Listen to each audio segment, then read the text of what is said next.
Zembeli war der Sohn des Fürsten von Hekari und ein sehr bekannter und schöner junger Mann. Binefsa-Narin war ein sehr kluges und berühmtes kurdisches Mädchen.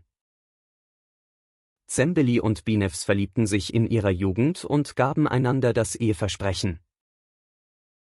Doch der Fürst der Region, Zembelis Vater, wollte nicht, dass sein Sohn ein Mädchen aus einem anderen Stamm heiratet.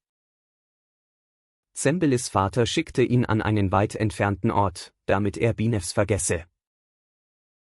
In dieser Zeit wurde Binefs gegen ihren Willen mit einem anderen verheiratet.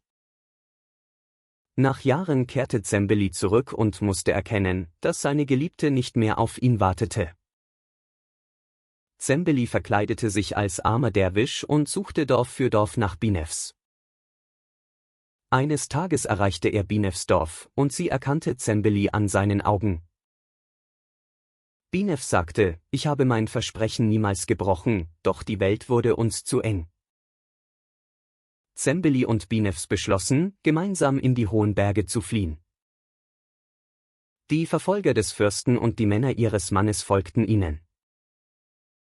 Auf den Berggipfeln gerieten die beiden Liebenden in Kampf und Bedrängnis. Am Ende gaben Binefs und Zembeli ihr Leben, um nicht in Feindeshand zu fallen. Diese Geschichte wird auch heute in Hekari und Bedinan als Sinnbild der Treue erzählt.